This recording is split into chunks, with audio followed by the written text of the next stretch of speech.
es bastante complicado a veces, no sé, resumir en una hora pues conceptos que durante muchos decenios han tardado tiempo por decirlo de alguna forma, en depurarse, ¿no? Pero bueno, espero que os guste y vamos a ver cómo se da esto. Vamos allá. Ups, a ver si es que esto se mueve.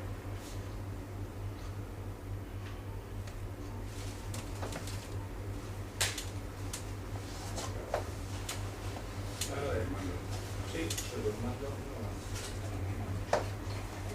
Vale. Problema técnico de la máquina. Sí, espera un momento, a ver.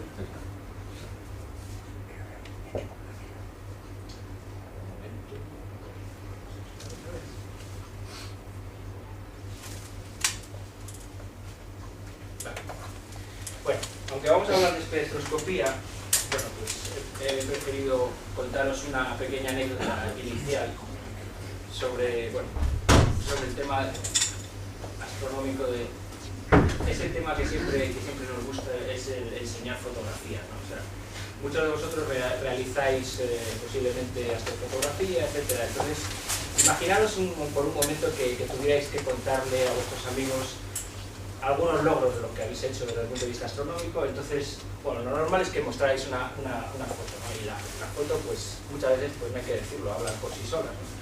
Pero el problema vendría después si intentáis explicar una cosa de este estilo, ¿no? La gente os diría, ¿qué demonios has hecho? O sea, ¿qué es esto? Porque las fotos en astronomía pues prácticamente se explican por sí solas. Los espectros necesitan explicaciones y gente que las entienda. Y la diferencia es esta, la que hace que mucha gente, pues bueno, piense que la espectroscopía es complicada. En realidad no lo es tanto, o sea, por supuesto a un nivel profundo sí lo es, pero a un nivel, por decirlo de alguna forma, de conocimientos sencillos no necesita profundos conocimientos matemáticos, etc. La ventaja es que la espectroscopía es un aspecto muy importante en la astrofísica y vamos a empezar a definirlo. En realidad, ¿qué es la espectroscopía? Bueno, la espectroscopía es el estudio de la relación electromagnética con la materia. Este estudio, pues bueno, a lo largo de los un siglo, etcétera, pues ha generado múltiples frutos, no solo en el aspecto de la astronomía, sino también en otros, como la química, etcétera, a nivel.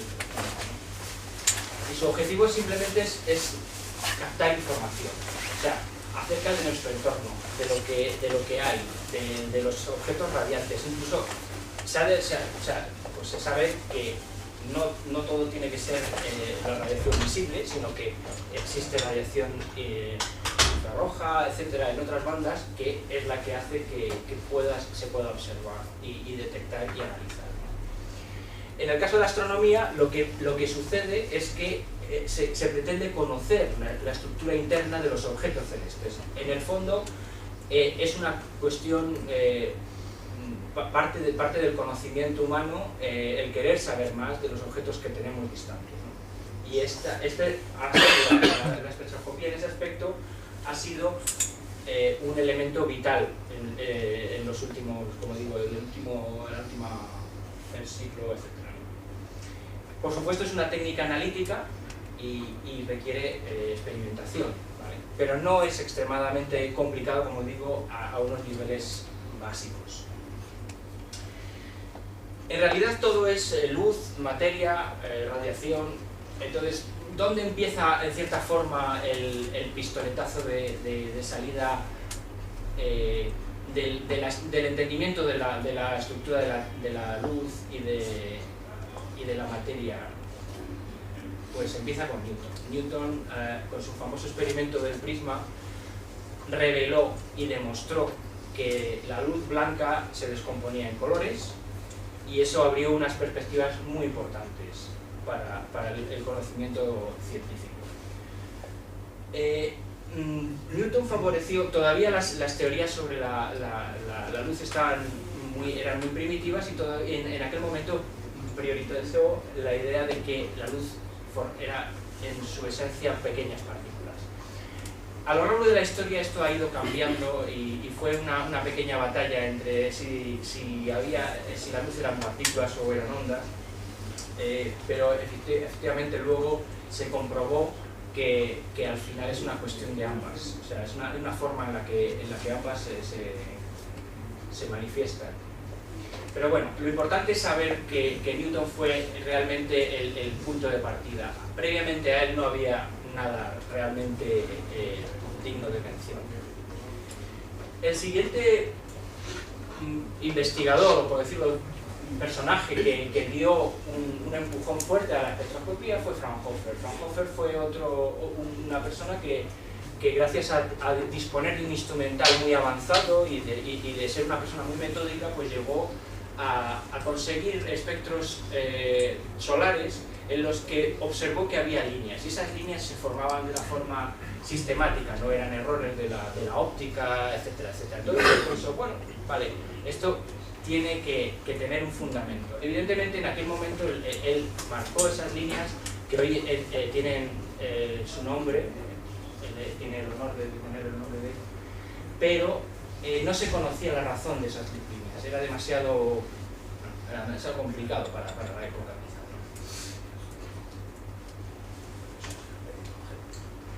El siguiente punto importante en esta historia llega por parte de Kirchhoff y Bunsen, cuando ya a medida que se van desarrollando los acontecimientos, pues son los verdaderos descubridores o inventores, del espectroscopio. Ellos en el laboratorio hicieron pruebas de tal manera que llegaron a poder detectar distintos elementos químicos. De hecho, Gustav y Bunsen practicaron intensivamente todas estas técnicas, que bueno, y es cuando se demuestra que ha sido inicialmente el punto de partida de lo que es la espectroscopía moderna, ¿no?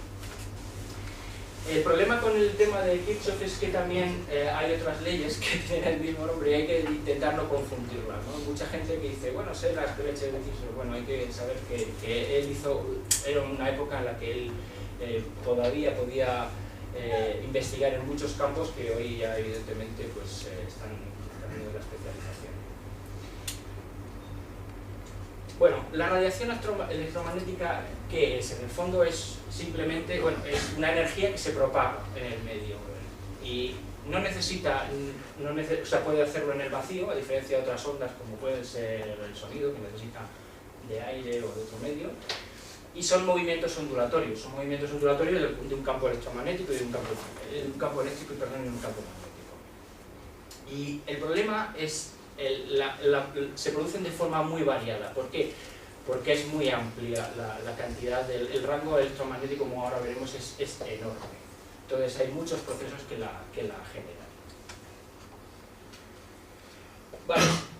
Otro personaje famoso de esta historia que contribuyó al conocimiento de lo que es la radiación electromagnética fue James Clerk, que mediante unas fórmulas matemáticas unificó lo que hasta entonces eran los campos eléctricos y los campos magnéticos en una composición mucho más única, ¿no? Estas fórmulas dieron y catalizaron una mayor perspectiva de lo que era la radiación.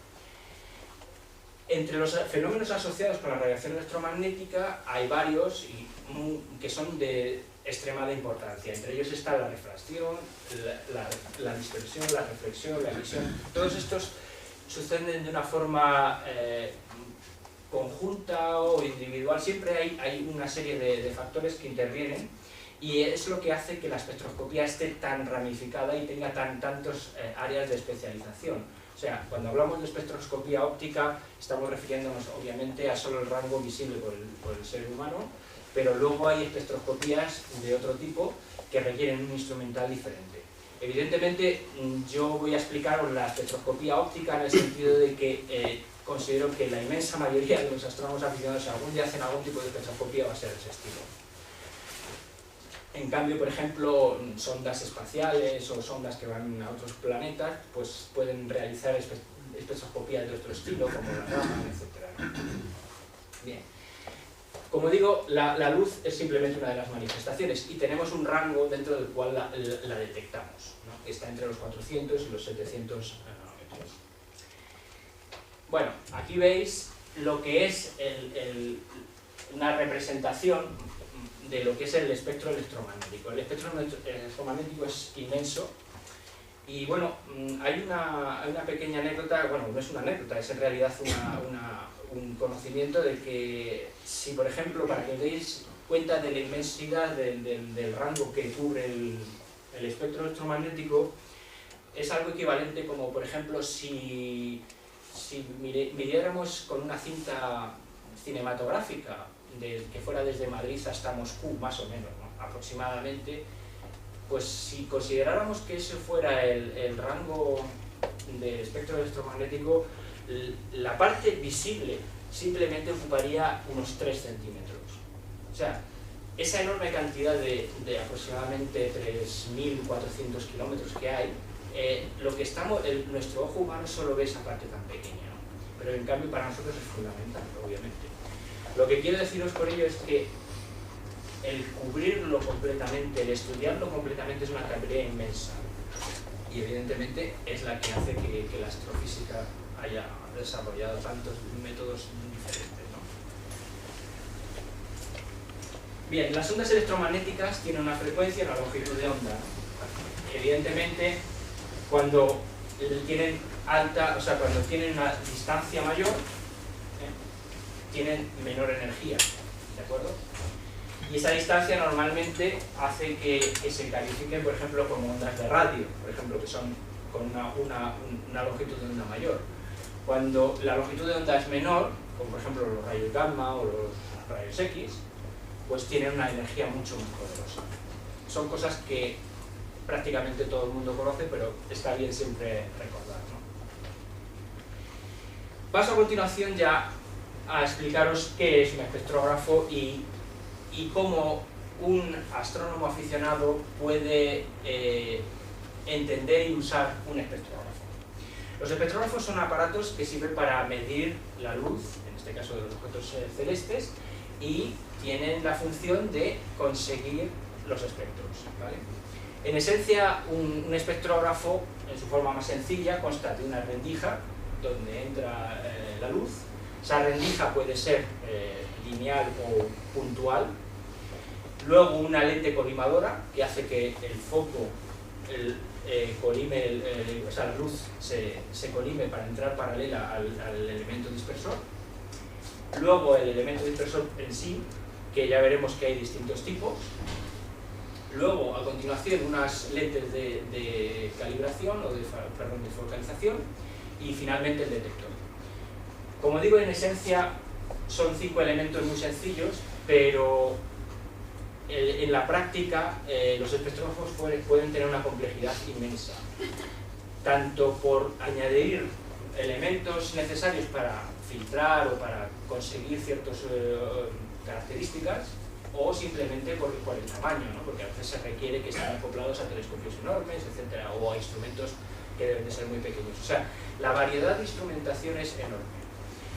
Y esa variedad determina en muchos casos bueno, pues lo que se puede hacer y lo que se puede obtener de un espectrógrafo.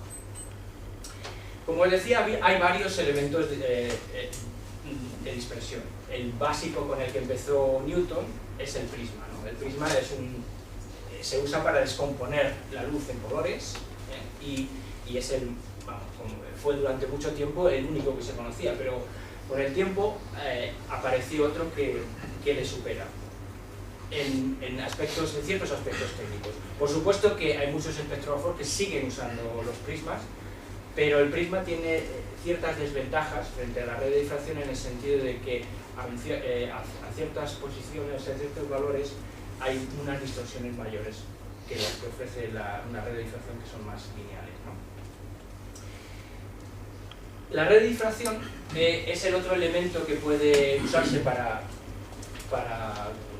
diverger, o sea, para difractar la luz, y es un componente óptico que simplemente consta de, puede ser de reflexión o de transmisión, y simplemente consta de una serie de líneas muy precisas y muy separadas por unas distancias muy pequeñas. A mayor cantidad de líneas por milímetro, pues la red tiene un poder de resolución, y es evidentemente una de las razones por las que se intenta conseguir redes de difracción con el mayor número de líneas por milímetro posible. Aquí tenéis algunos ejemplos de redes de difracción. Suelen ser, depende, insisto, del tamaño del espectrógrafo, pueden ser pequeñas o mayores.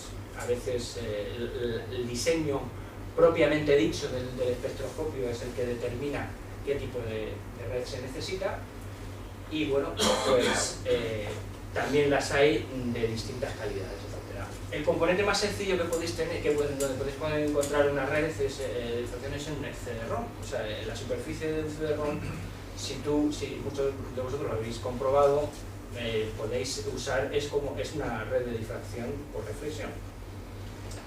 Evidentemente no de una muy alta calidad, pero lo suficiente para descubrir cómo la luz se comporta al reflejarse. Las hay también holográficas, las hay dependiendo del método en que cómo se graban las líneas, y bueno, todo eso incide como digo, en la calidad o lo que se pretende observar o lo que se pretende conseguir con el instrumento. Y por supuesto, al final hay unas que se llaman Shell, que ahora hablaré un poco de ellas a continuación. Una cosa importante de las redes es que presentan lo que se llama distintos órdenes. Cuando la luz incide sobre la red, hay lo que es el espectro óptico puede ser reflejado. Por ejemplo, no se refleja solo una vez, sino se refleja en varias ocasiones. A cada conjunto de estas sectores se llama orden. El problema es que los órdenes, como veis aquí, se solapan. Hay cierta cantidad de que se solapan, además de que aumentan a medida que el ángulo es mayor, la dispersión, o sea, el ancho que ocupan es mayor. El problema de la contaminación en los espectrógrafos, por tener órdenes solapándose, a veces puede ser bastante agudo. Pero bueno, hay soluciones ópticas que se aplican, ¿no? Otra cosa interesante que quiero mencionar aquí es que en la espectroscopía hay ciertas, en concreto en la espectroscopía astronómica, hay ciertas unidades que siempre deben de ser recordadas o que debemos de recordar, y una es el Armstrong. Muchas veces vemos estas gráficas en las que dice, bueno, tantos Armstrongs, etc. Bueno, estas equivalencias es importante recordarlas con el fin de entender de qué rangos espectrales se están hablando, de qué tipos de regiones del espectro se están usando, ¿vale? Evidentemente el Armstrong no es una medida del sistema internacional, es el nanómetro, pero bueno, está tan ampliamente utilizado en la astronomía que se continúa mencionando eso.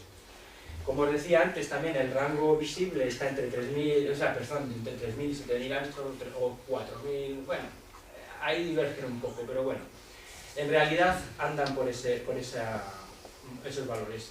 Y evidentemente nuestras cámaras CCDs son más sensibles en el espectro, en el rojo, que el ojo humano. Con lo cual eso nos da cierta ventaja cuando queremos observar, pues eso, parte de esa región. ¿De acuerdo? Os hablaba de las redes de difracción Shell. Son unas redes muy especiales y muy interesantes desde el punto de vista astronómico, porque ofrecen una mayor dispersión, o sea, tienen menor número de líneas, pero ofrecen una mayor ventaja desde el punto de vista astronómico. Se llaman Shell porque evidentemente, si veis, viene del francés el nombre Shell de escalera, y permite permite realizar observaciones con ángulos muy cerrados. Otros elementos posibles dentro de un espectrógrafo son lo que se llaman prismas. Es una combinación de prismas y redes. Este tipo de elementos ópticos no son muy habituales, pero los he querido incluir por si alguna ocasión los oís. O sea, son cosas que a veces alguien se queda diciendo, bueno, ¿qué significa prisma? Y simplemente el nombre es el juntar de dos, el prisma es el nombre de prisma y de prisma, del inglés. Vale, otro factor importante que debéis de recordar y que es bastante no sé cómo decirlo, crucial a la hora de mencionar este tipo de actividades espectrales, etcétera, cuando la gente habla de ellas, es el tema de la resolución. Todo instrumento tiene asociado unos parámetros. Entre esos parámetros, uno de los fundamentales es el tema de la resolución. La resolución es un parámetro adimensional y lo que pretende es definir la calidad que el propio instrumento puede resolver. O sea, como vamos a ver a continuación, las líneas que aparecen en los espectros, bueno, pues a veces son anchas y a veces son muy estrechas, y dependiendo del instrumento, pues es capaz de observarlas o no. Entonces, como os decía antes, cuando se construyen los espectrógrafos, pues algunos por diseño tienen baja resolución, porque interesa tener que tengan baja resolución, o simplemente porque no se han podido hacer de mejor calidad, y otros tienen muy alta resolución. En principio la gente podría pensar, bueno, pues tener alta resolución puede ser ventajoso, pero no siempre. Resulta que hay veces que la alta resolución puede dar problemas, y el problema principal es que la alta resolución es que la luz que recibimos, el flujo de información que recibimos, queda mucho más expandido, con lo cual por unidad de píxel o por unidad de detector, la cantidad de fotones que le toca a cada unidad es menor. Y eso crea problemas porque necesitas telescopios de mayor tamaño para tener la suficiente señal como para detectar esas líneas. Bueno, aquí es incluido una tabla en la que podéis imaginar, más o menos podéis valorar cuando hablan los astrónomos, bueno, estamos trabajando en baja resolución. Bueno, pues sabes que perfectamente el valor de R está entre 10 y 1000, no más, ¿no? Para hacer trabajos serios, pues, hombre, es conveniente tener una resolución media, ¿vale? Una resolución media empiezas a ver detalles lo suficientemente finos en ciertas líneas que te permiten, pues, hacer estudios. La baja simplemente a veces te permite hacer estudios cualitativos, pero es suficiente en muchos casos. El problema, como decía, que la alta resolución es que pues también los tamaños de las CCD, nuestras CCDs, aunque queramos, pues son pequeños, ¿no? O sea, afortunadamente podemos tener CCDs, pero los observatorios, incluso para los observatorios profesionales, tener CCDs de tamaño grande es un tema complicado y costoso, ¿vale? Normalmente o son cuadradas o son de este tipo rectangular. Pero claro, el espectro, una vez que sale, pues al ser una superficie bidimensional y el espectro prácticamente unidimensional, pues inmediatamente sale fuera del entorno. Si no diseñas correctamente el espectrógrafo, sale fuera de lo que es el detector. Luego está otro tema fundamental, que son las lámparas de calibración. Las lámparas de calibración, o sea, todo espectrógrafo, toda medida espectroscópica necesita de una lámpara de calibración para luego tener una referencia de las líneas que tomamos en el laboratorio frente a las líneas observadas en el objeto extraterrestre. Y bueno, pues a mayor cantidad de líneas, pues nuestra medida será más precisa. En realidad, simplemente todo esto de la instrumentación viene a ser como cualquier otro tipo de instrumento. O sea, cada instrumento tiene un error de medida y dependiendo de lo que pretendes obtener, tienes que acotar ese error. ¿Vale? Entonces estas lámparas, pues bueno, a veces son costosas, pero son prácticamente necesarias. Las hay de distintos componentes, las hay de mercurio, las hay de argón, las hay de torio, etcétera, etcétera. Vale. vamos un poco más a lo práctico, ¿no? O sea, imaginemos a astrónomos aficionados que dicen, bueno, prácticamente todos nosotros tenemos telescopios y instrumentación como algún tipo de... Bueno, tenemos unas CCDs, tenemos ordenadores. ¿Qué nos falta? Nos falta un espectrógrafo para hacer espectroscopía. Los espectrógrafos los puedes o fabricar o hacer algún pequeño montaje o comprar. Por ejemplo, aquí he puesto una serie de un listado, unos cuantos de los que se pueden comprar. Evidentemente hay muchos astrónomos que lo que prefieren es diseñarlos ellos.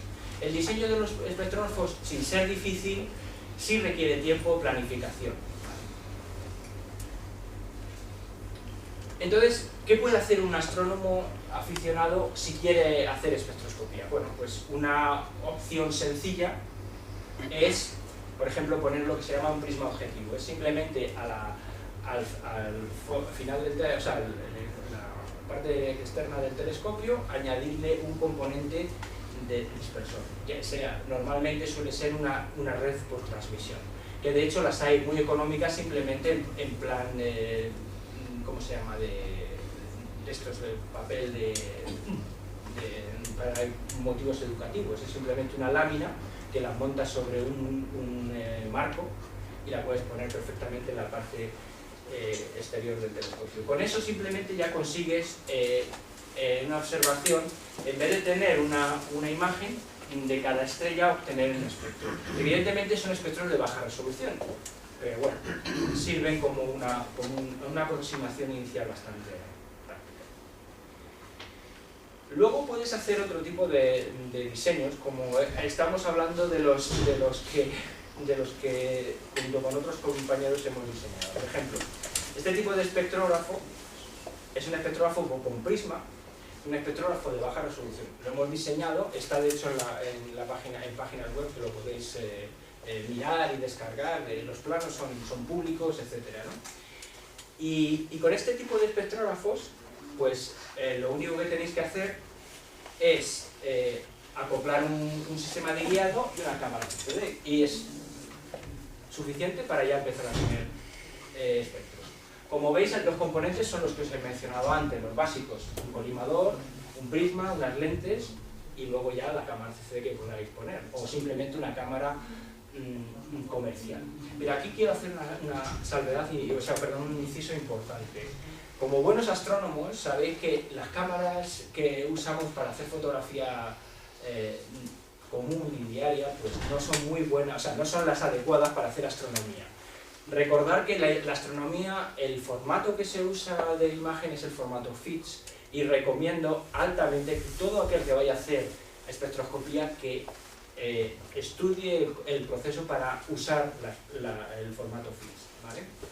Es fundamental porque los datos que pueda obtener un astrónomo aficionado, si son válidos y son útiles, pero están en un formato que no es el FIT, es muy probable que no tengan un valor científico de categoría. Podríamos estar discutiendo el motivo, etcétera, pero vamos, ya más o menos algunos lo sabréis. Lo que quería mostrar con esto es que, bueno, un pequeño diseño es suficiente para empezar a hacer espectroscopía. Por supuesto, luego hay modelos mucho más serios, ¿no? ¿Qué pasa? Dice, bueno, hay pequeños y hay grandes. Os comentaba que las redes Seychelles dan grandes ventajas. Este tipo de espectrógrafo es un espectrógrafo de alta resolución, ¿vale? ¿Qué pasa? Que necesita un banco óptico, que necesita unos elementos ópticos bastante grandes, pero como contrapartida, aquí tenéis otra vista del aparato, como contrapartida ofrece un rango espectral mucho mayor. Si os fijáis, bueno, pues como os decía, están los elementos básicos, pero aquí hay un pequeño detalle que a lo mejor diréis, bueno, ¿cómo entra la luz en el sistema, ¿no? Se hace con fibra óptica. En este caso, en vez de estar acoplado, el instrumento es tan pesado que en vez de estar acoplado al telescopio tiene que estar en un sitio de reposo, precisamente para tener una mayor estabilidad y precisamente para obtener una calidad de medida mucho mayor. Entonces, en este caso, lo que se hace, ahora lo veréis, es se cierra todo el entorno y a través de una fibra óptica se inyecta al foco del telescopio. Y con eso se consigue la luz del objeto que se quiere observar. Pero si tienes un campo con estrellas, tendrás que decir qué estrella pones en la fibra óptica. Efectivamente, ese tipo de suceso, o sea, cuando tú tienes siempre que tener un sistema de adquisición. Ahí es donde está lo más difícil. Exactamente. Mira, Es que en China vimos uno que funcionaba. Fijaros en este caso, en el anterior espectrógrafo, el de esos. Si veis, efectivamente, el problema que hay en la espectroscopía es que cuando la luz entra a través de la rendija, desaparece. Maldita sea. Precisamente esa estrella no la puedes usar como guiado. O es difícil de usar. Entonces, normalmente lo que se hace es colocar un pequeño espejo inclinado que desvía parte y luego con otro se pone fuera de eje un sistema de guía, como sea otra cámara, una webcam o simplemente un ocular. En principio un ocular podría valer, ¿no? Lo mismo sucede con el tema de la fibra. La fibra, lo que puedes hacer es un entorno en el que tú inyectas la fibra en un punto, pero haces que lo que es la superficie del campo esté inclinada para que tú tengas un lugar donde guiar. Evidentemente, sin guiado la cosa se complica sobremanera. Bueno, lo que os quería contar es que los diseños de los espectrógrafos pueden ser enormes y diferentes en amplia variedad. Aquí os he intentado poner la imagen del David y el Goliat. O sea, ver encima lo que ocupa besos comparado con leches. O sea, evidentemente, este monstruo, si lo subes a un telescopio, lo han destrozado. Entonces, hay muchas opciones, ¿no? Evidentemente, a partir de ciertos valores, te interesa estar fuera de tener no tener el espectrógrafo acoplado al foco. Evidentemente hay espectrógrafos grandes acoplados a focos de telescopio grandes, pero para un telescopio pequeño sería impensable. Lo grandioso de toda esta historia es que incluso un espectrógrafo tan enorme como este puede ser acoplado a un telescopio, por ejemplo, de 25 centímetros. ¿Por qué? Porque la fibra, lo que es la fibra en realidad no pesa nada. Y entonces simplemente basta con acoplar eso al foco y ya está. Y la guía de luz llega al espectrógrafo. Normalmente este tipo de espectrógrafos están en sitios con un control térmico muy alto y con unas condiciones de estabilidad, que no haya ninguna vibración, etc. Porque lo que se pretende es medir líneas con mucha precisión. Obviamente no es el tipo de espectroscopía que podría iniciarse un grupo de principiantes, pero es algo que se puede hacer. Al final de cuentas es simplemente el mismo tipo de diseño. Luego hay otros tipos, como este que hemos hecho también, que se llama baches, que es el tipo es lo mismo que leches, pero compacto. Esa ventaja que hace que se pueda acoplar al telescopio. Evidentemente no le alcanza en resolución a leches, pero tiene la ventaja de que, como veis aquí, puede estar acoplado a un telescopio, por ejemplo, de 30 centímetros, sin sufrir flexiones lo suficientemente graves como para impedirle a algo. ¿En qué medida está la resolución? La resolución, recuerda que es adimensional. La resolución 18.000, ¿qué representa? Es la capacidad, podemos volver exactamente el lambda partido por delta de la lambda, ¿vale? La resolución es un número adimensional, ¿vale? Es la capacidad del espectrógrafo para resolver detalles, ¿de acuerdo? Entonces, cuando se habla de 18.000 es una resolución alta, bastante alta, para un espectrógrafo tan compacto, ¿vale?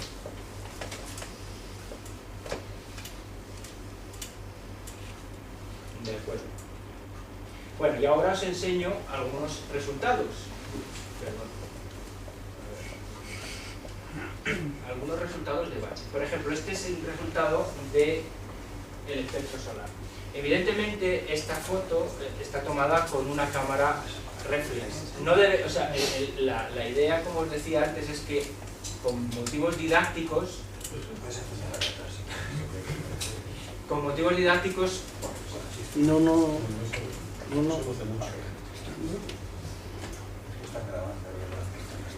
Es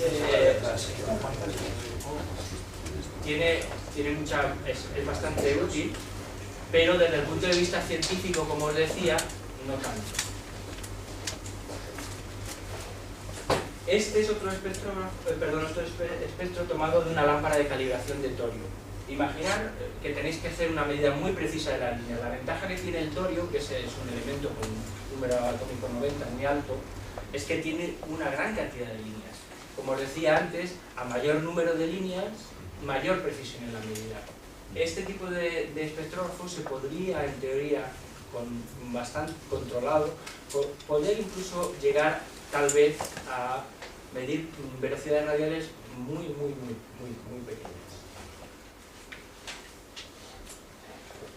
Y aquí os muestro otro espectro, lo que es un continuo de una lámpara de incandescencia, pero lo he querido incluir para mostraros otra cosa interesante.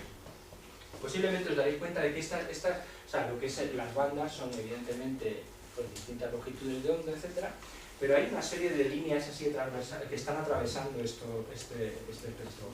Y entonces estas líneas son debidas precisamente a la óptica. Nuestros CCDs, nuestros detectores, por muy precisos que sean, no son totalmente opacos, y como reflejan parte de la luz incidente, hacen que en el sistema interior se produzcan distintas reflexiones que vuelven a ser emitidas por el elemento dispersor. Normalmente este tipo de detalles solo se observan cuando has hecho exposiciones muy largas. Pero bueno, están asociadas con la instrumentación y hay que conocerlo. Una pregunta, ¿por qué sale el violeta ahí y la tercera o la cuarta por abajo y no sale al final? Vale, lo que os estaba comentando es que, vuelvo a repetiros, esto está tomado con una cámara reflex, una cámara de fotografía. El problema es que si conoces cómo funcionan las cámaras de fotografía tienen unos filtros delante de la CCD. Esos filtros actúan, o sea, la cámara de tomar fotos no es una cámara científica. Tiene una serie de elementos propios para tomar fotos al día a día, aparte de una lógica y unos algoritmos de tratamiento previo. Entonces, el problema está ahí, que los filtros que se le ponen no son una representación completamente fidedigna de lo que se ve desde el punto de vista científico, ¿me entiendes? O sea, la cámara en realidad engaña. Si te fijas también otro detalle, parece como que la forma en la que se degradan los colores parece muy abrupta, no sé, hay tres franjas muy definidas, la roja, la amarilla y la azul, ¿verdad? Y eso es, o sea, amarillo, verde y azul. Eso se debe precisamente a esos filtros que tiene la cámara. Por eso este tipo de cámaras hay que evitarlas para hacer astronomía o espectroscopía científica con cierto valor. Evidentemente son muy prácticas para mostrar en una presentación como esta o cuando se quiere pues eso, hacer una exposición, pero no, desde el punto de vista científico no son muy útiles. Bueno, a continuación os enseño algunos tipos de espectros que se pueden obtener con cualquiera de los espectrógrafos que os he mencionado o cualquiera que pudierais definir vosotros. Pues es simplemente tomar espectros de una lámpara de incandescencia o de algún elemento como puede ser el potasio, el sodio. Eso necesitaría un poco de actividad en un laboratorio, pero se podrían conseguir. Lo interesante es que diferentes elementos tienen diferente cantidad de líneas y esa posición es lo que hace que las medidas los identifiquen de forma única. La representación con la que se dan los espectros ha variado con el tiempo. Una era la clásica, en la que simplemente sobre placas fotográficas se exponían a la radiación, y hoy en día pues se usan los CCDs, pero normalmente lo que se hace hoy en día es poner un histograma. Este histograma es una representación de la información, de la intensidad que tiene cada píxel y representado frente a la longitud de onda. sea, es como imaginaros esta línea roja que definida en la parte superior, pues imaginaros que de una forma unívoca vas definiendo cada uno de los píxeles y los vas traduciendo en la intensidad, ¿no? Y uno tras otro te dan este tipo de gráficas. No tienen mayor secreto, lo que pasa es que al principio puede parecer un poco extraño, pero es simplemente eso, una medida de la intensidad de una de las filas de la CCD, por ejemplo. Para tratar todos estos datos se pueden usar programas, y programas informáticos que son gratuitos, algunos, otros son más profesionales y hay que pagar, pero la ventaja que hay es que muchos de los programas hoy en día, como os decía, son gratuitos y se puede, para experimentar y para probar, simplemente basta con descargarlos de internet donde corresponda y empezar a usarlos. Eso da una ventaja porque nuestro poder por decirlo, de cálculo está muy simplificado hoy en día gracias a los ordenadores, gracias a las CCDs, o sea que tenemos los detectores, tenemos los medios de análisis y luego tenemos el software. Simplemente nos falta, como os decía, los espectrógrafos. ¿Qué sucede? Del análisis espectral, ¿qué podemos obtener? Bueno, pues se pueden obtener un montón de cosas. O sea, dependiendo, para empezar puedes aplicarlo simplemente a buscar los perfiles de las líneas, a ver la intensidad que tienen las líneas, a identificar por qué las líneas aparecen y a qué elemento corresponden. Luego, a un nivel más avanzado, pues se pueden intentar buscar polarizaciones, etcétera, etcétera. Más adelante también se pueden hacer cálculos ya un poco con mayor tratamiento matemático para, bueno, saber si la posición está relacionada con la transición que la produce, porque las líneas en realidad son eso, saltos de los electrones de unos niveles a otros, ¿vale?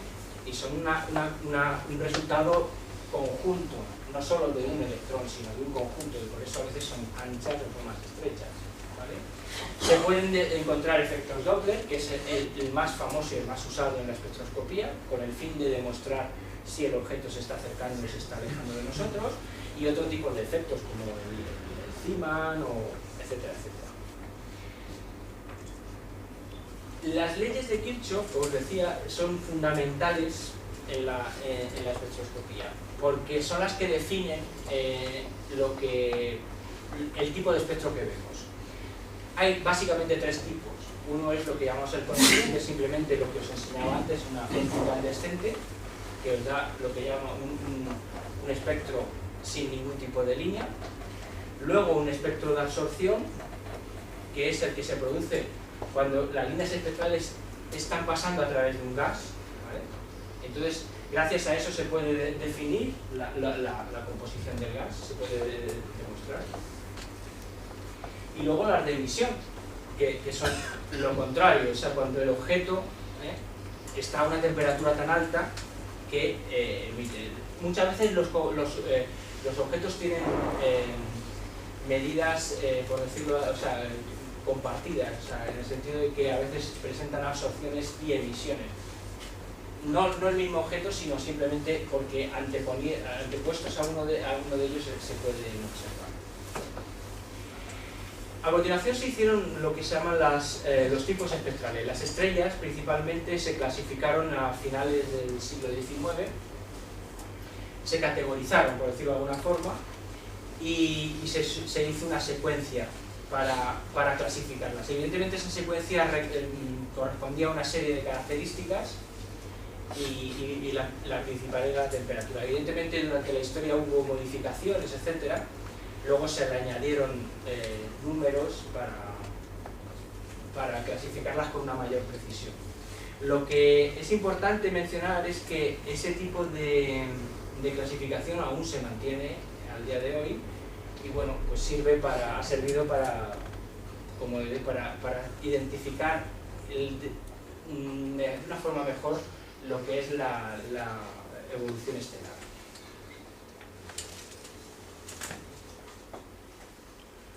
Aquí podéis ver un ejemplo de espectros tomados de distintos tipos espectrales de esta estrella. Lo que se observa claramente es que a medida, o sea, las estrellas, por ejemplo, son estrellas de una temperatura muy alta y y presentan menor cantidad de líneas, ¿vale? A medida que avanza la clasificación, se obtienen mayor cantidad de líneas porque empieza a haber más elementos en la fotosfera que nos hacen ver esas transiciones.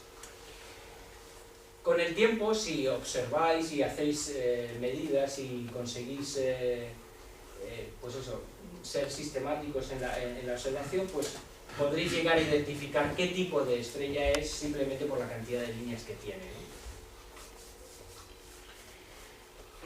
Pero con esa clasificación fue insuficiente, entonces se establecieron también lo que se llaman las clases de luminosidad. Las clases de luminosidad fue un complemento a la clasificación que hizo Harvard, y lo que querían conseguir con ello es que las estrellas de la misma temperatura podían tener tamaños diferentes, con lo cual implicaban luminosidades diferentes, ¿vale?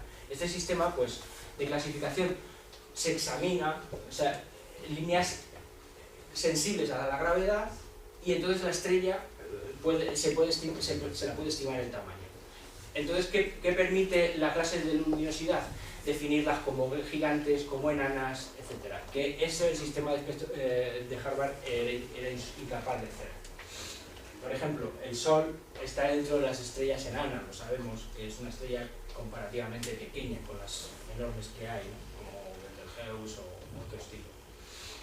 Y las hay supergigantes, etcétera, etcétera. Entonces, con todo esta doble clasificación, pues se llegó a construir lo que todos sabemos es el diagrama famoso de HR. El diagrama HR es prácticamente el mapa de identificación de la evolución estelar, ¿vale? El conocimiento del diagrama HR se ha podido realizar gracias al conocimiento de la clasificación espectral, pero de la espectroscopía principalmente. Debo hacer aquí una pequeña inciso en el sentido de que evidentemente se puede hacer espectroscopía con filtros, pero esa espectroscopía siempre llega a ser espectroscopía de muy baja resolución. Para conseguir los detalles que al día de hoy se conocen, se necesitan espectrógrafos de alta resolución y no se puede hacer con filtros, ¿vale? Como os decía, el diagrama HR, pues, bueno, se puede caracterizar de formas diferentes, mostrando B frente a V, o sea, color frente a magnitud, o otro tipo de frente a tipo espectral, etcétera, pero en esencia es lo mismo, una barra diagonal, que es la secuencia principal, que es la que sigue la mayoría de las estrellas conocidas. Todo eso se puede hacer gracias a un ejercicio, por ejemplo, muy práctico para quien comienza, es el medir, por ejemplo, construir un pequeño diagrama HR. Bueno, y vamos a pasar rápidamente a algunas estrellas, como por ejemplo el Sol, que es la más cercana, en la que podemos estudiar, o sea, un espectro sencillo de obtener, porque gracias a la luz, a la cantidad de luz de flujo que tenemos, pues normalmente siempre vamos a tener señal, no nos van a faltar fotones, ¿no? Y es la primera recomendación que se hace, el coger simplemente y apuntar al Sol, el telescopio, el espectrógrafo, y ver lo que es el espectro. ¿Qué vamos a ver? Pues dependiendo de la resolución llegaremos a ver mayor o menor detalle, pero por supuesto veremos las líneas que Fraunhofer vio hace ya, pues prácticamente hace 2 siglos. Y aquí os muestro, por ejemplo, el ejemplo de algún astrónomo aficionado en el que ha tomado espectros del Sol y luego espectros simplemente del cielo azulado que tenemos. Entonces, si lo veis, pues en principio, pues bastante similar. Lo interesante de este tipo de resultados es que con un poco de ánimo y de interés, pues se pueden obtener, bueno, resultados que nos quieres aprender qué tipo de líneas son y a qué se deben. Los astrónomos profesionales utilizan espectrógrafos de alta resolución para tomar lo que se llaman atlas. O sea, las líneas están tan definidas y tan caracterizadas que se sabe perfectamente qué longitud de onda tienen, y eso sirve también de calibración y de estudio, ¿no? En este caso, si veis, todos los espectros están alineados y están totalmente paralelos al eje, y es simplemente porque lo que se pretende es obtener la información de la posición de la línea, no del flujo que se tiene. no de la cantidad de intensidad que se ha obtenido del espectro.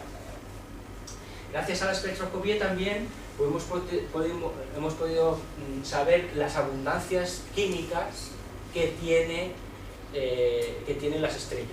En este caso, por ejemplo, se muestra un gráfico del Sol, pero evidentemente sabemos que la inmensa mayoría de las estrellas, el componente fundamental es el hidrógeno, con mucha diferencia, del 90%. Con lo cual, conociendo cómo funciona, cómo se comporta el hidrógeno, podemos llegar a tener un conocimiento bastante profundo y bastante serio del comportamiento de muchas estrellas.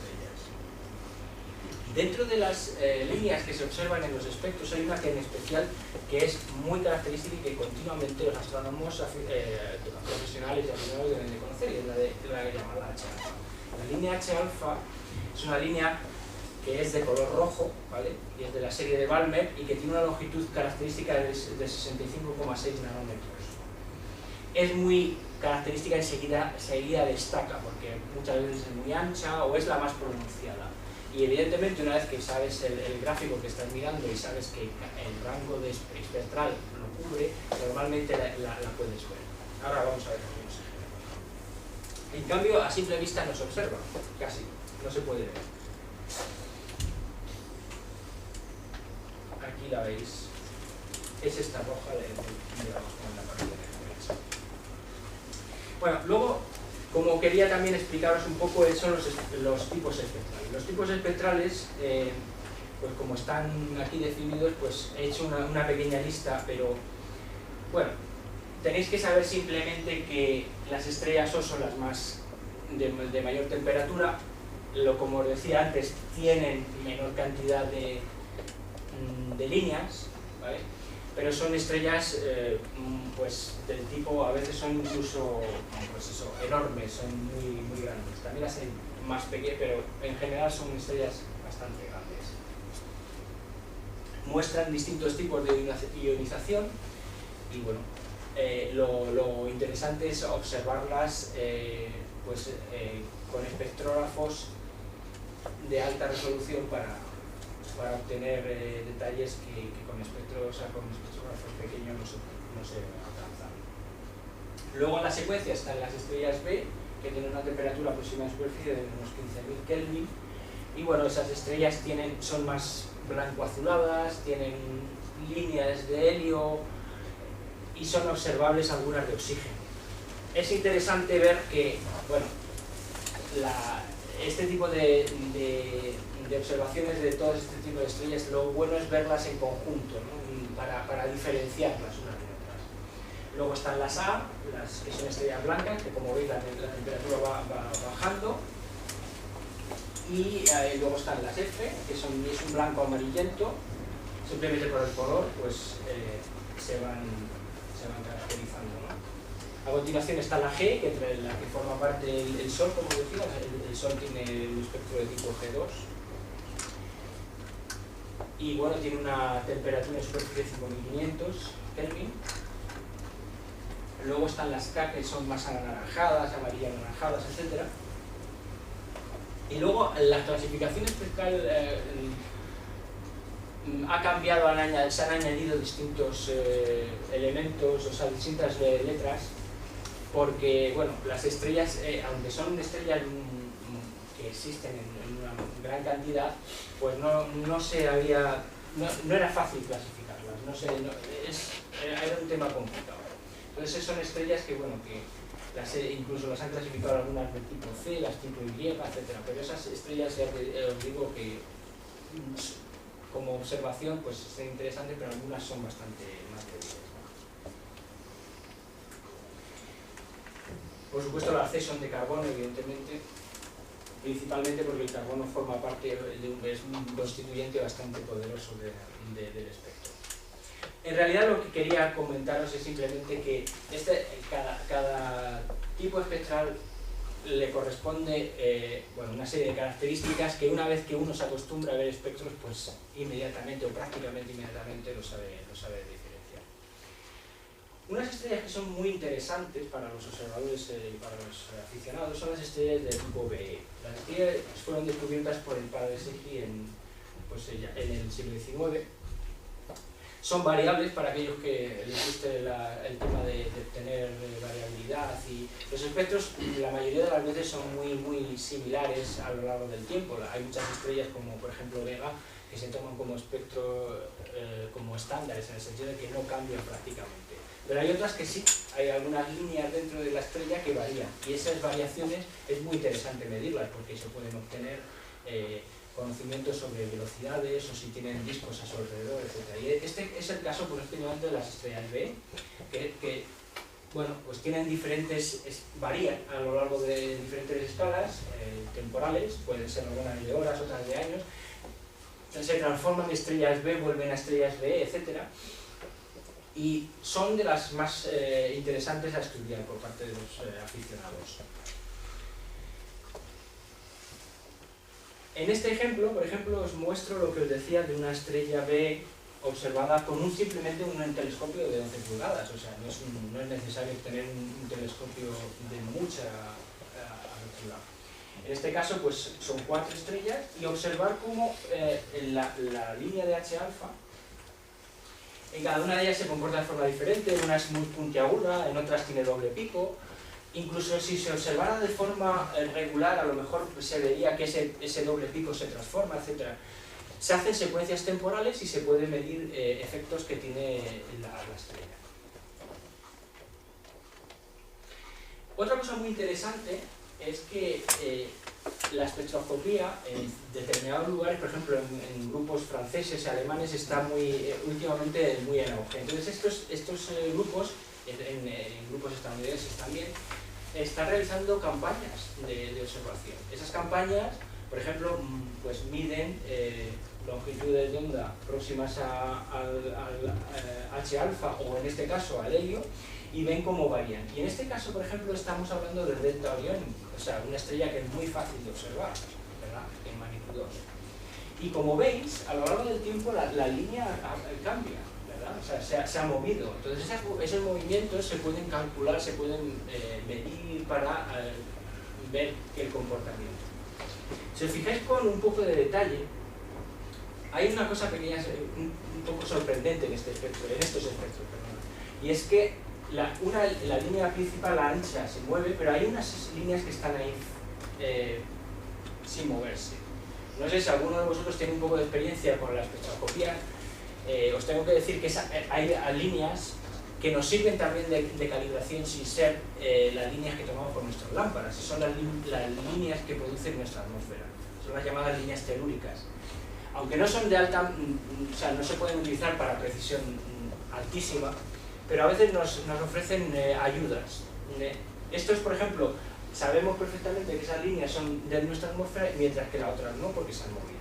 ¿Vale? Este es simplemente un ejemplo de los muchos que puede haber. En este caso, sí es el comportamiento de H alfa, ¿vale?, que como veis también ha variado. ¿Vale?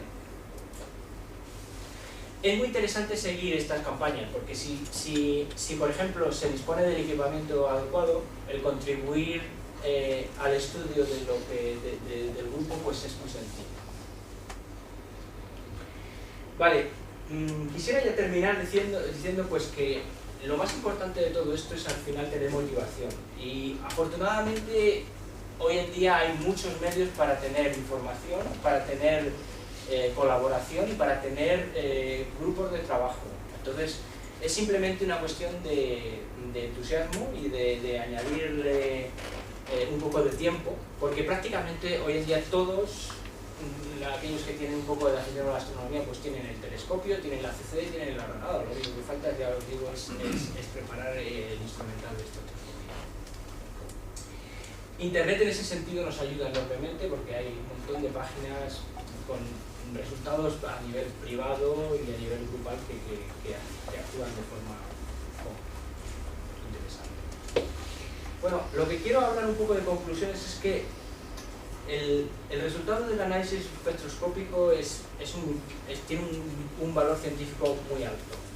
La diferencia que veíamos al principio entre una foto y un espectro, pues si algún día, por ejemplo, próximamente va a haber un par de cometas este año, yo recomendaría, o sea, fotos del cometa va a haber muchas por aficionados. Es muy probable que espectros del cometa por aficionados haya muy pocos. Simplemente con hacer un espectro del cometa podrías obtener no sé, un valor a tu trabajo mucho más alto, ¿no? Entonces yo recomiendo que todo aquel que tenga un poco de interés intente preparar un poco este tipo de cosas.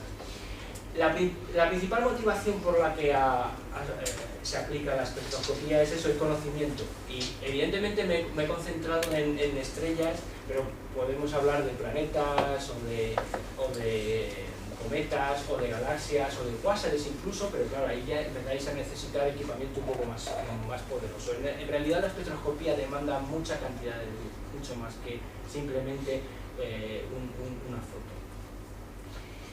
Y bueno, lo importante de todo esto es que la espectroscopía, como bien se ha dicho y se ha repetido 100.000 veces, es que le ha dado a la astronomía el valor de astrofísica. O sea, en esencia la espectroscopía es el conocimiento de la interacción entre radiación y materia. Gracias a la mecánica cuántica se conocen los modelos con los que se pueden aplicar y aplicar correctamente, y eso ha dado sus frutos. Evidentemente quisiera también terminar diciendo que esas recomendaciones, insistir un poco, ¿no? Que actualmente está accesible a todos, o sea, no es algo que diga, bueno, es que requiere un equipamiento inalcanzable, etc. Hubo una época en el siglo XIX cuando los astrónomos aficionados tenían incluso equipamiento mucho más sofisticado y poderoso que los profesionales. Evidentemente esa época ya ha pasado, pero puede darse la impresión de que si no va a ser tan sofisticado, pueden los aficionados de nuevo tener un papel importante en este tipo de cambios. Es fundamental conocer el instrumental que tenéis, es estudiarlo bien, saber usarlo, y al final de cuentas el conocimiento es una mezcla, es un poco de investigación, es compartir, es hablar con compañeros, es aprender en realidad, ¿no? Quisiera terminar, como he empezado con un pequeño cuento, pues quisiera terminar con otro pequeño cuento. Resulta que todo esto de la espectroscopía fue muy curioso, porque hubo un personaje que allá por el 1843 dijo que, bueno, nunca íbamos a ser capaces de estudiar de ningún modo la composición química de la estructura de los objetos celestes. Mira por dónde resultó que ha sido un famoso error que se va a repetir, o sea, posiblemente muchas veces, pero que evidentemente demostró ser equivocado.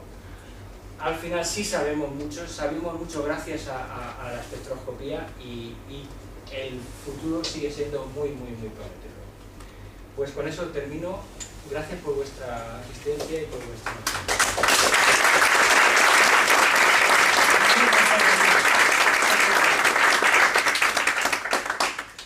Yo quería hacerte una pregunta. ¿Qué diferencia puede haber, entre hacer ver las líneas de Fraunhofer, esas negritas que se ven a través de un espectroscopio desde aquí y fuera de la atmósfera de la Tierra? O sea, esas líneas telúricas de las que tú hablas. Sí, la única diferencia es que no vas a tener la contaminación atmosférica de la Tierra. ¿Pero serían las mismas líneas? O serían... Sí, son las mismas líneas. Eso es lo grandioso de la astronomía, perdón, de la espectroscopía, en el sentido de que las líneas que se observan, las huellas digitales de los elementos químicos son las mismas. O sea que la atmósfera no influye en esas, digamos, yo pensaba que eran faltas de absorción más que líneas. Sí, bueno, son esa absorción. O sea, date cuenta que las líneas no son simplemente una línea, llamamos líneas, pero por definición no es una línea. Siempre es una pequeña gaussiana. Esa gaussiana es una contribución. A veces la gaussiana es tan estrecha que, bueno, la llamamos línea. Realmente la línea es una imagen de la refleja. Bueno, exactamente. Además es una contribución, porque evidentemente el dividente, efectivamente. Y además es que la línea no es que simplemente haya, o sea, es una contribución de una contribución probabilística. O sea, hay un montón de electrones que están haciendo ese efecto, ¿vale? Entonces no es simplemente realmente como ya te digo, lo que mencionamos como línea no es solamente una línea. Pero un ejercicio que se puede hacer, que es muy interesante, por ejemplo, es se comenta como ejercicio de espectroscopía en muchas universidades, es tomar un espectro, por ejemplo, del Sol y luego otro espectro de la Luna, por ejemplo. Como sabemos, la Luna no tiene luz propia, simplemente si se sustraen los dos espectros, ¿qué resulta? Que lo que obtienes es los componentes químicos de la Luna. ¿Me entiendes? O sea, ese tipo de ejercicio se hace, o sea, el juego de la luz, cómo se comporta, es reflexión, etcétera. Los cuerpos que no tienen luz propia, pero que la reflejan, por ejemplo, la atmósfera de Júpiter, se sabe, las sondas espaciales lo que usan es la reflexión que le produce el Sol para obtener la composición química de la atmósfera. ¿Entiendes? Evidentemente, ese tipo de aparatos van con unos espectrógrafos muy sofisticados que no están a nuestro alcance, ¿no? Pero que en realidad lo que es la técnica en sí es la misma. Las líneas son las mismas. De hecho, otro ejercicio también muy interesante con un espectrógrafo que podéis construir o que se pueda comprar es confirmar, por ejemplo, qué tipos de líneas son producidas por la iluminaria creada por el ser humano y cuáles son de naturales, ¿me entienden? Pero más interesante que todo eso es que los espectros, por ejemplo, de objetos celestes, pues eso, tienen corrimientos al rojo, ese tipo de estudios en cómo medir la velocidad. Cuando hablan los astrónomos, bueno, es que este objeto se está alejando a tal velocidad, bueno, es que es conocida su distancia precisamente por el efecto Doppler. O sea que están bien. Sí. Oye, todos los espectros conocidos que se han registrado se corresponden con elementos químicos conocidos también, o hay algunas estrellas que no se sabe muy bien su composición. No, vamos a ver, sí, efectivamente, los elementos químicos que conocemos son elementos químicos que aparecen en las estrellas. De hecho, que me conste, no hay... de hecho, los elementos químicos que hemos producido en la Tierra de forma sintética y que son radiactivos no se encuentran en las estrellas. O sea, a partir del uranio, etcétera, no encuentras... O sea, Californio creo que no hay ninguna estrella que lo tenga. ¿Vale? Entonces, son iguales, eso es lo grandioso de este campo, o sea que las huellas digitales son las mismas. Pueden estar a lo mejor bajo intensos campos magnéticos, pueden estar sometidas a fuertes desviaciones, pueden estar contaminadas, pueden incluso ser moleculares, con lo cual en vez de tener una línea tienes una banda. Pero lo que son las huellas digitales, lo que son las transiciones electrónicas, son las mismas, en todos lugares. Del software este que has mencionado, de los gratuitos que has dicho para Windows, ¿alguno has utilizado alguno que sea sencillo para una vez que tienes el espectro, hacer un corte monodimensional y que te identifique las líneas y las composiciones, por ejemplo, en el espectro de los bólidos? El más sencillo que conozco es el VSpec. Es el más...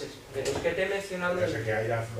Claro, el problema está... Lo he puesto porque, vamos a ver, todo lo que sea software gratuito, pues oye, es algo interesante. Al final lo único que necesitas es tener el ánimo y el entusiasmo y la ayuda de alguien a lo mejor para estudiarlo y para aplicarlo. El IRAF, aunque pueda parecer tan complicado, porque es el programa que usan los astrónomos profesionales, la instalación es seguir una receta, no tiene más. Y muchas veces resulta intimidatorio, pero al final está tan documentado y hay tantos lugares donde pides ayuda y te la dan, que también, ¿por qué no usarlo, no? Evidentemente lo entiendo que al principio puedes decir, joder, yo esto... A ver, y de hecho mucha parte de ese paquete de software que es tan enorme no la vas a usar jamás. Pero lo interesante es que existen pequeños programillas o pequeños procedimientos que hacen lo que tú quieres y a ti ya no te hace falta más. El VSpec es también una opción. ¿Es libre y gratuito? Es todos los que he puesto aquí son gratuitos. Es el que usa. Hombre, evidentemente hay de pago, pero... ¿Para qué? Yo digo, ¿para qué? Y los espectrógrafos son gratuitos también. Sí, bueno, sí, o sea, os estaba comentando que en nuestra página web, si quieres, luego te puedo comentar, están los planos. O sea, lo único que tienes que hacer es tener a alguien que te... Manitas. Cortar un DVD y trocitos. Sí, bueno, eso es lo más... Pero vamos a ver, si quieres algo más serio, tener a alguien que te mecanice las piezas y comprar la óptica e instalarlo. O sea, evidentemente no todo el mundo le gusta este tipo de actividades, porque requieren tiempo, pero a cambio tienes la ventaja de aprender. O sea, evidentemente, o sea, esto es como cuando recuerdo la agrupación empezaron a pulirse sus espejos, ¿no? Pues esto es lo mismo, o sea, si tú montas tu espectrógrafo y lo alineas ópticamente y consigues que funcione, pues luego te da una gran satisfacción. O sea, en el fondo es un poco el compromiso entre lo que quieras hacer, quieras conseguir, etc. ¿Los modelos que tenéis vosotros vendéis alguno? Vamos a ver, yo no El los Besos, vendo. por ejemplo. ¿Eh? El Besos, por ejemplo, que es... El Besos es el que está gratuito. O sea, ese te Claro, digo- es que lo que me refiero es está el diseño. Ya, yo no lo vendo. Tú coges, te lo creas y te lo... Pero hay otros que comercialmente le hemos dado la idea a una compañía y ella los vende. Por ejemplo, el primero que os comentaba, el IRES 3, ese lo vendían en kit, pero también me parece, o sea... Es que esa sería la buena idea. Claro, hay idea para todo. O sea, en realidad hay gente que prefiere comprar los componentes, Claro. seguir un manual de instrucciones, construírselo él, etc.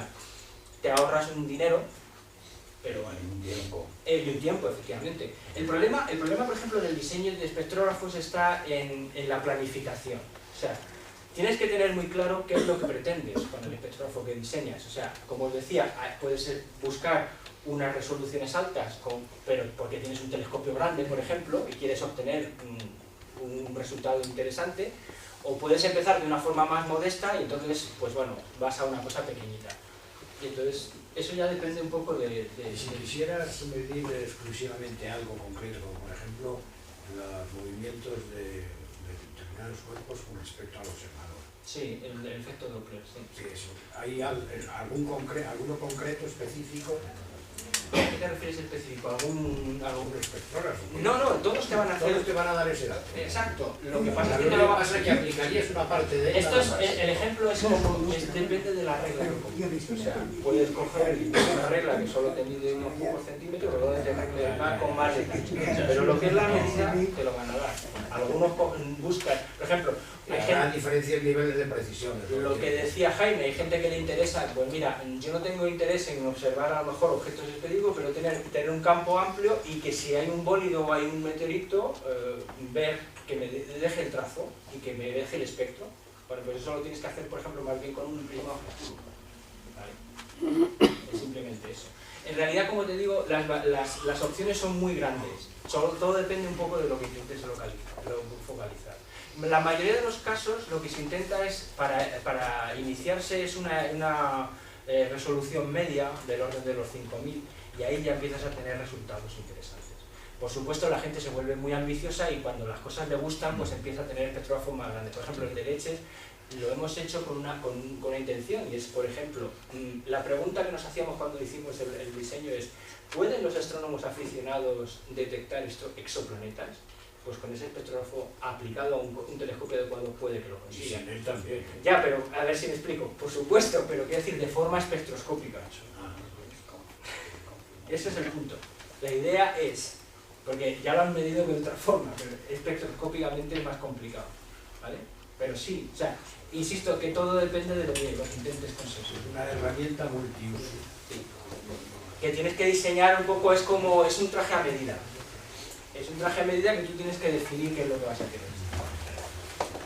El grupo que trabajáis en el acrónimo este de las leches, seguro que hace Todo está un poco intencionado. Hay que crear esa atmósfera un poco de broma con estas cosas, ¿no? Porque si no se vuelve demasiado oficial. No, pues es muy gracioso porque los alemanes no pronuncian la che, sino pronuncian bajes. En vez de baches, bajes. Queda un poco. Yo te iba a hacer una pregunta. Yo es que he trabajado con dos satélites con tres que llevaban espectrógrafos de la agencia europea, ¿no?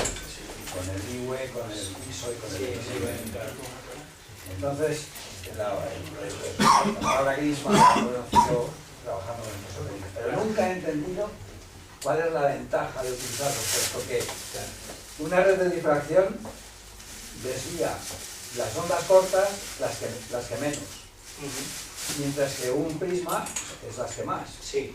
Entonces, lo que estamos haciendo al superponer o al justaponer una red de difracción contra un prisma es contrarrestar el efecto de dispersión, que es lo que precisamente buscamos en un espectrógrafo. Sí, no, pero los grismas se utilizan en muchos aparatos de este estilo, de sondas no tripuladas, precisamente porque otro tipo de óptica sería demasiado enorme, demasiado grande para ponerla en el aparato.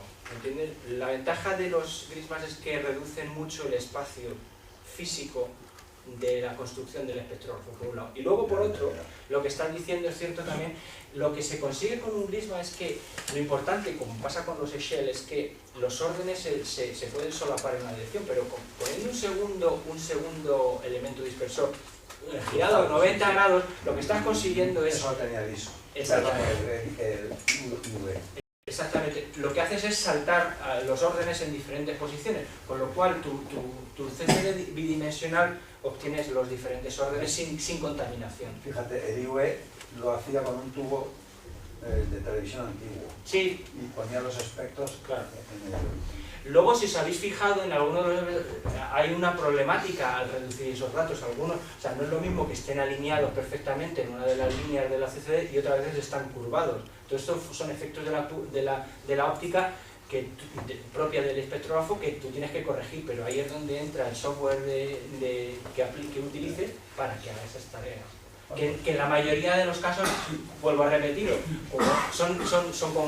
son conjuntos ya fijos, una vez que lo has hecho y te dicen cuál es la receta, la aplicas y ya está. Al final de cuentas, lo que tú tienes que sacar es una gráfica, un histograma en el que te abra lo que es la longitud de onda y la intensidad. Y con esas líneas empiezas a saber que si hay absorciones, si hay emisiones, cuál es el continuo, y eso es prácticamente lo interesante de todo esto. No necesitas conocer la mecánica cuántica en profundidad para empezar a hacer espectroscopia. Bueno, pues gracias por la explicación, porque todo el mundo que se lo preguntaba en Villafranca me contaban cómo funciona el software. No como el instrumento. No está en el software el secreto. Otra pregunta. El prisma sabemos que sale el espectro por refracción, en la redifracción por difracción, Sí. Pero en la Echelle, ¿qué hace? Es difracción. Es difracción. Es difracción. Es Lo que pasa- reflexión lo que pasa- y difracción. No, es difracción. Es difracción. Es una red de difracción. Lo que pasa pero que ¿funciona por reflexión o funciona las redes de Shell son de reflexión. de reflexión? ¿Vale? De hecho, la mecanización de una Shell es complicadísima. Porque, bueno, no sé si os habéis fijado en un poco de detalle en las escaleras que tiene, si os fijáis, en el fondo la escalera no tiene un borde puntiagudo, sino que tiene un borde biselado. Lo ideal sería que fuera un borde puntiagudo, pero ahí está en cómo está la calidad de una Shell o no, en que tenga el borde lo más puntiagudo posible. La problemática, o sea, la forma en la que se caracteriza la difracción, etcétera, es muy interesante, pero requiere, ahí sí que son conocimientos de óptica bastante serios. Y así como una red de dedicaciones o la red de una punta de diamante, esas otras como salen por Hay muchos mecanismos, por eso os decía, también están las holográficas, las se hacen por láser. O sea, las holográficas, por ejemplo, son sinusoidales, no son común con una hendidura, con lo cual las hay de mucho tipo. Y en realidad una red de difracción no es algo muy excesivamente caro, las hay por unos cuantos euros lo puedes tener, y simplemente montarlas, las hay pequeñitas, las hay grandes, evidentemente todo depende de la óptica donde las quieras acoplar. Las más baratas las tienes, pues eso, en compañías del estilo, creo que se llama Edmund Científico, tal, con motivos educativos, y esas las puedes comprar y adquirir para empezar a... Estas que usamos, la radiación que ponemos para los bólidos, viene en un marquito de diapositiva. Exactamente, ese tipo para empezar está bien. Es muy barato. Evidentemente, cuando luego quieres obtener cosas de calidad, tienes que ir a óptica de calidad. Esto es lo mismo que los telescopios. O sea, si tienes un telescopio con una lente de plástico, pues obtendrás imágenes de lente de plástico. Ahí ya tienes las rayas sin necesidad de espectrógrafo. Muy bueno.